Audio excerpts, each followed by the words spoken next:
Channel the universe के news segment the forum को।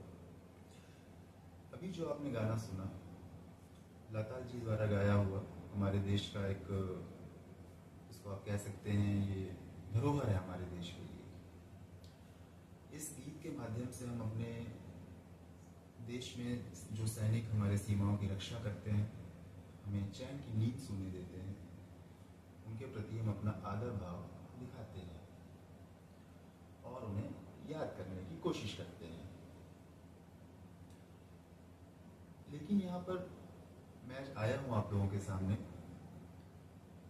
उन सैनिकों के बारे में बात करने के लिए जो सेना में भर्ती तो ये सोचकर होते हैं कि सीमा पर जाएंगे और देश की रक्षा करेंगे, और अगर अवसर मिलता है तो देश के लिए अपना सर्वस्व त्याग कर बलिदान हो जाएंगे और स्वर्ण अक्षरों में अपना नाम लिखवा जाएंगे। पर हमारे देश के ऐसे बहुत से सैनिक हैं जिनको ये सौभाग्य प्राप्त ही नहीं होता है। और क्यों नहीं प्राप्त होता है? क्योंकि अलग अलग देशों द्वारा, या हम कह लें कि हमारे खुद के देश में अलग अलग अनैतिक संगठनों द्वारा जो प्रायोजित आतंकवाद है वो उसकी बलि चढ़ जाते हैं। आए दिन आपको खबरें मिलती रहती हैं कि कहीं रेजिमेंट मूव करते हुए हमला हुआ, कहीं पे गश्त पे सैनिक थे वहाँ हमला हुआ, कभी चुनावी ड्यूटी पे हमला होता है, कभी उनके बंकरों पे हमला होता है, और कभी कहीं होता है और कभी कहीं होता है। ये एक बहुत ही गंभीर मसला है, बहुत ही गंभीर मुद्दा है हमारे देश की सुरक्षा के लिए।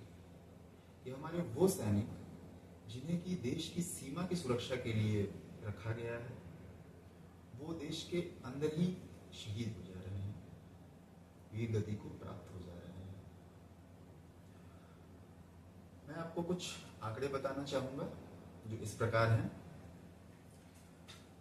हर साल हमारे देश में 1600 सैनिक ऐसे मृत्यु को प्राप्त होते हैं जो कि सीमा पे नहीं होते हैं। और वहीं अगर हम बात करें पिछले 10 सालों की, 2014 से लेकर अभी 2024 तक, तो हमारे पूरे भारत में 6500 सैनिक बिना सीमा पे गए हुए मृत्यु को प्राप्त हो चुके हैं। और अगर हम बात करें जम्मू कश्मीर की, जो कि हमारे देश का एक बहुत ही संवेदनशील क्षेत्र है, वहाँ पे सन 2000 से लेकर 2024 तक, मतलब पिछले 24 सालों में, या यूँ समझ लें कि पिछले युद्ध जो कारगिल का हुआ था उसके बाद से अब तक 3590 सैनिक हमारा देश खो चुका है। जो आंकड़े अभी आपने सुने, ये वो सैनिक हैं जो कि सीमा पर गए नहीं, देश के लिए लड़े नहीं, और वो शहीद हो गए। उनके शहीद होने के बाद हम क्या करते हैं?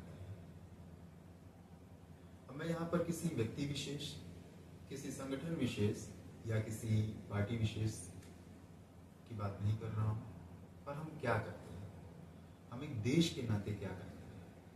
क्या हम ये उदाहरण प्रस्तुत करते हैं जिससे कि हमारे सैनिकों पर हमला करने से पहले 100 बार दुश्मन सोचे? क्या हम अपने सैनिकों को ये विश्वास दिला पाते हैं कि नहीं, तुम सुरक्षित हो और जाओ हमारे देश के नागरिकों की सुरक्षा करो?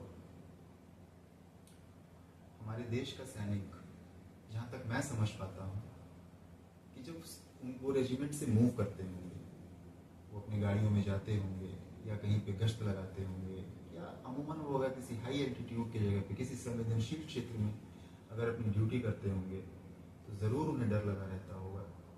कोई भी अगला सेकंड उनके जीवन का अंतिम सेकंड हो सकता है। और उनके इस डर को दूर करने के लिए हम क्या करते हैं? ये प्रश्न का उत्तर मेरे पास नहीं है। इस प्रश्न का उत्तर आप सभी को ढूंढना है।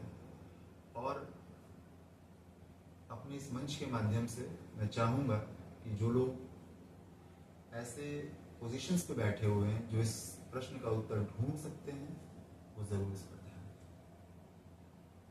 हमारे देश का सैनिक यदि सुरक्षित नहीं महसूस करेगा तो हमारे देश को सुरक्षित नहीं रख पाएगा। इजराइल एक छोटा सा देश है, आप सभी जानते होंगे, और आप सभी देख भी रहे होंगे कि वो अपने सैनिकों की जान को कितना वैल्यू करता है और वो किसी भी हद तक जाता है अपनी सैन्य बल को सुरक्षित रखने में और सुदृढ़ रखने में। पर हमारे देश में क्या होता है? हमारे देश में मंच से भाषण दिए जाएंगे, सहानुभूति दिखाई जाएगी, कठोर शब्दों में भर्त्सना होगी, निंदा होगी, पक्ष ये सब काम करेगा और विपक्ष उस पर अपनी राजनीति करेगा। मैं यहाँ पर किसी भी वर्तमान सरकार के ऊपर उंगली नहीं उठा रहा हूँ, ना ये वर्तमान सरकार के ऊपर है, ना ही ये पिछली सरकारों के ऊपर है, ये हमारे देश के ऊपर है। ये सवाल मेरा देश को चलाने वालों के ऊपर है। और ये हालत तब है जबकि हम अपने आप को विश्व के एक अग्रणी देश के रूप में प्रस्तुत करते हैं। अगर मैं आपको आंकड़ों के माध्यम से बताऊं तो हमारे देश में जो इस साल 2024-25 का बजट पास हुआ है उसमें डिफेंस के लिए 6,21,09,940 करोड़ रुपए, जो कि विश्व का तीसरा सबसे बड़ा डिफेंस बजट होगा।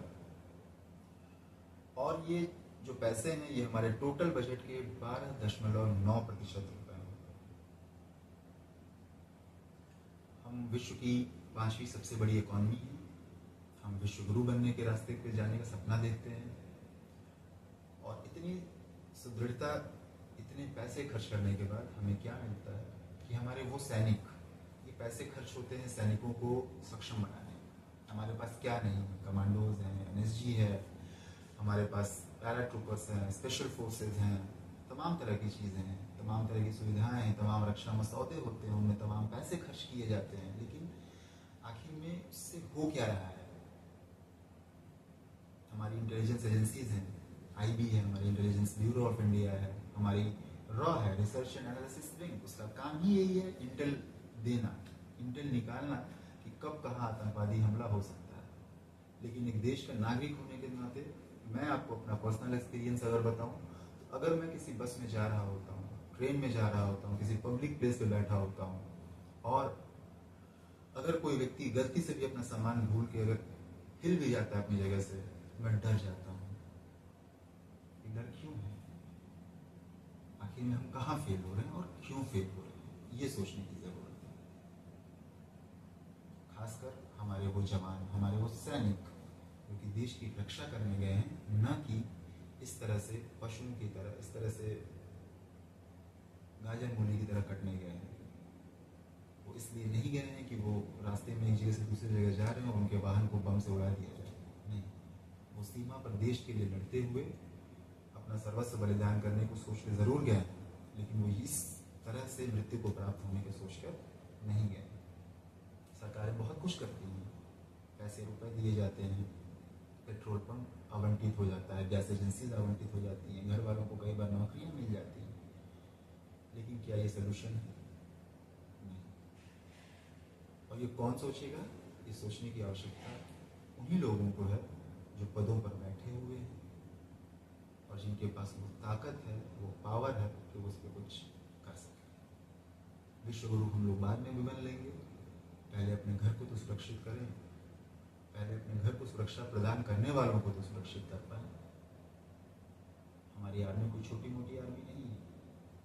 अगर मैं आपको नंबर्स के फॉर्म में बताऊं तो 12,37,117 एक्टिव पर्सनल्स हैं हमारे इंडियन फोर्सेज में और 9,60,000 रिजर्व फोर्सेज हैं। हम विश्व की सबसे बड़े आर्मीज में दूसरे नंबर पे आते हैं। उसके बाद हमारे ये हालात हैं। तो ये हालात आखिर में हमारे क्यों हैं? क्या हम कमज़ोर हैं या बात कुछ और है? लेकिन हम वो समय क्यों आने दे रहे हैं कि पूरी दुनिया हमारे ऊपर हंसे?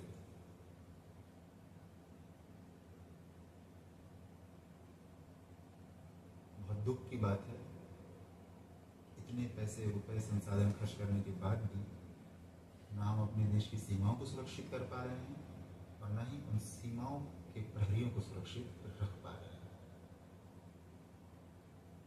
तो आप सभी से मेरा निवेदन है कि आप जितना हो सके प्लीज़ इस वीडियो को शेयर करें, जिससे कि शायद ये वीडियो किसी ऐसे व्यक्ति के पास पहुंचे जो इस परेशानी को समझे। मैं एक आम नागरिक होते हुए ये परेशानी सरकार तक नहीं पहुंचा सकता हूं, लेकिन शायद YouTube के इस वीडियो के माध्यम से मैं अपनी परेशानी पहुंचा पाऊँ। आप लोग प्लीज़ इस वीडियो को शेयर करें, और इस वीडियो को शेयर करने के पीछे मेरा बिल्कुल भी ये मत नहीं है कि मेरा चैनल पॉपुलराइज हो, नहीं। आप सब्सक्राइब चाहे करें चाहे ना करें, लेकिन शेयर ज़रूर करें। ये आप सभी से मेरा सविनय निवेदन है। जय भारत, जय हिंद।